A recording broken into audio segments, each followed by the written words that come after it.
Hello guys, welcome back to my channel Sampada blogger. তোমাদের ওখানেও কি বৃষ্টি হচ্ছে? আমাদের এখানে ভীষণ বৃষ্টি হচ্ছে, সকাল থেকে বৃষ্টি হচ্ছে। তো কি রান্না করব বুঝে উঠতে পারছি না। আর একটু বৃষ্টি হলে পরে সবারই একটু পছন্দ খিচুড়ি পাঁপড় ভাজা। তা আজকে আমি তাই রান্না করেছি।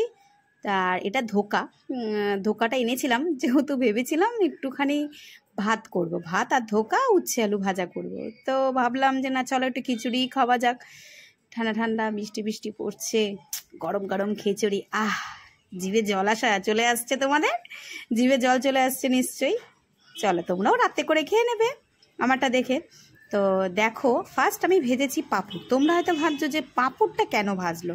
অ্যাকচুয়ালি কি হয় ফ্রেন্ডস, পাঁপড়টা আগে ভাজলে তুমি প্লাস্টিকে মুড়িয়ে রেখে দেবে, অনেক সময় থাকে, মচমচাও থাকে। আর আরেকটা কথা, যদি তোমরা মনে করো যে না পাঁপড়টা রয়ে গেছে বেঁচে গেছে, একটা ভালো টিপস, স্কিপ করো না, তাহলে বুঝতে পারবে না যে কেন টিপসটা এত সুন্দর টিপস দিলাম।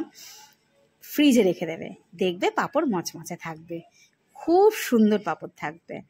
তা যাই হোক, আবার আমি ওই ধোকাগুলো একটু ভেজে নিলাম, কেন দোকানে তো ভেজে দেয়, আমরা একটু ভেজেই রান্না করি ধোকার তরকারিটা। এটা করছি রাতের জন্য। আবার রাতে না রান্না করতে ইচ্ছা করে না, সারাদিন যদি রান্না করি না, রাতে ইচ্ছা করে না রান্না করতে। নিশ্চয়ই তোমাদেরও এরকম হয়। তো আজকে আমি খিচুড়ি রান্না করছি। দেখো, আমার খিচুড়ির পদ্ধতিটা একটু অন্যরকম। আমি চালটাকে ভিজিয়ে রেখে দিয়েছিলাম, আর ডালটাও ভাজা দেখিয়েছিলাম তোমাদের।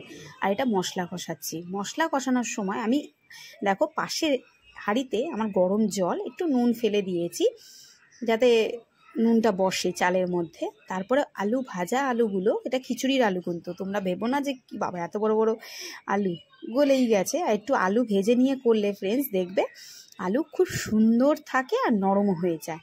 এবার আমি ওই আলু ভাজার মধ্যে, মশলার মধ্যে আমি ডালটা দিয়ে দিলাম।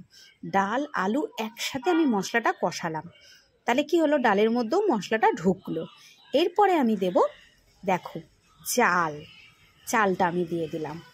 তুমি আমার ভাবছো এই আবার কোন ধরনের খিচুড়ি, তোমরা একবার করে দেখতে পারো। দেখো, রান্নাটা হচ্ছে যার যার ব্যক্তিগত ব্যাপার, যে যেভাবে করে অভ্যস্ত। তা আমার মনে হয় এইভাবে করলে রান্নাটা খুব তাড়াতাড়ি হয়। আর সত্যি ফ্রেন্ডস, তোমরা একবার একটু ট্রাই করে দেখতে পারো, হতেই পারে দেখো আমার টিপসটা হয়তো তোমাদের কাজে লেগেই যেতে পারে।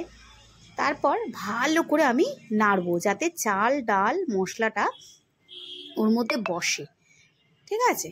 এইবার দেখো, পাশের যে গ্যাসে আমি যে জল বসিয়েছি, কেন বসিয়েছি সেটা এক্ষুনি তোমরা দেখতে পাবে। দেখো, ভালো করে নাড়তে হবে, গ্যাসটাকে আবার একটু বাড়িয়ে দিতে হবে, কেন জল চলে এসছে। এই দেখো, দেখেছো, আমাকে অনেকক্ষণ নাড়তে হয়েছে ফ্রেন্ডস।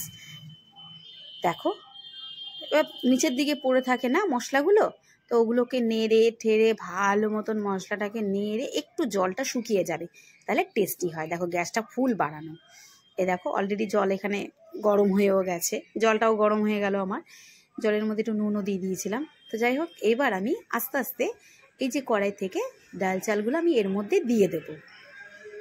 দেখো, এরকম আমি পুরো ডাল চাল আলু সব আমি দিয়ে দেব। দেখো কত সুন্দর ফুটবে, দেখো ফ্রেন্ডস। দেখো, দেখেছ, সব মিশিয়ে দিয়ে ডালে চালে একবারে করে আমি রেখে দিয়েছি। পাশে আবার একটু গরম জল করেছি, কেন জলে তো হবে না, তা আবার একটু গরম জল করে আমি ওর মধ্যে দিয়ে দেবো। আর যে কোনো রান্নায় একটু গরম জল দিয়ে করবে, খেতে টেস্টি হয়। চলো তোমরা এবার এটা খেয়ে নাও, খিচুড়ি পাঁপড় ভাজা ধোকা ভাজা আর ধোকার তরকারি। এটা রাতের জন্য, তাও তোমাদের দিলাম। কেমন লাগলো ভিডিওটা? ভালো লাগলে লাইক কমেন্ট সাবস্ক্রাইব করে ফলো করে পাশে থেকো।